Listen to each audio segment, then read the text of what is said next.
Well, today, Russians began 3 days of voting to determine their next parliament, or Duma.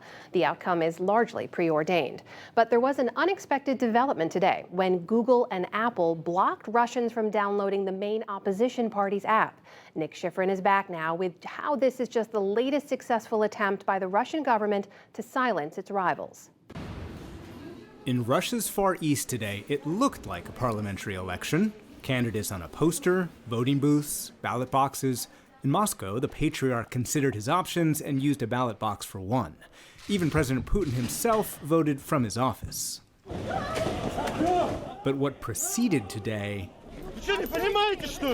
Months of unprecedented crackdown. The authoritarian state targeted dissent, banned protests, and labeled the chief opposition party led by Alexei Navalny the equivalent of Al-Qaeda.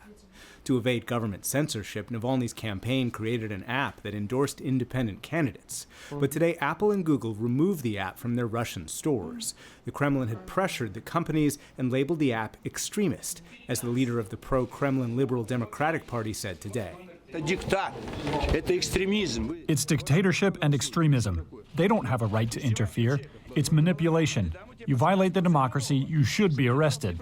We've been very disappointed.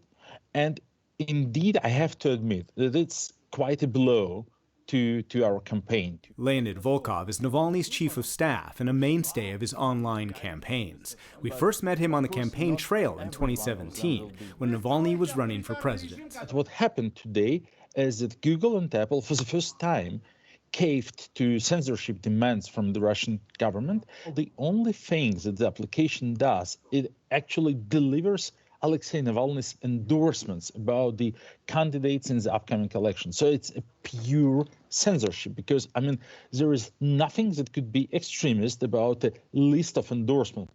What does that say about American tech companies adhering to, or as you put it, caving to Russian government demands? So they have been blackmailed by state terrorists. So Putin reportedly was demanding them to delete our application from the stores, threatening like physical harassment, like arrests of Google's and Apple's employees in Russia. You just can't appease terrorists this way. So only that the appetite of the terrorists will grow and their next demands will be even more ambitious. Putin's critics accuse him of manipulating the election to ensure he can control parliament when his term expires in 2024. If he decides to run again, or if he decides to choose some puppet, his so-called successor, it will be very challenging in 2024. So he needs the Duma, the parliament, be completely like sterile, completely under his control.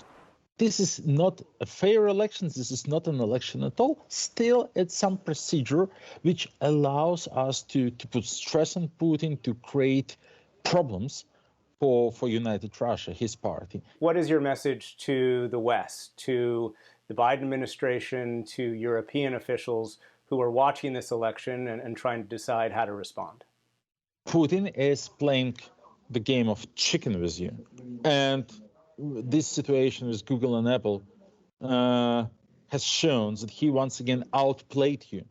So the world needs that those technological platforms don't become regime's little helpers. Navalny's campaign has documented what it calls Putin's secret wealth and urges the West to target Putin's billionaire loyalists. You could hardly find a bank account labeled Vladimir Putin anywhere, but we pretty much know, and we have a lot of proofs that the bank accounts of these 35 people are actually effectively Putin's accounts.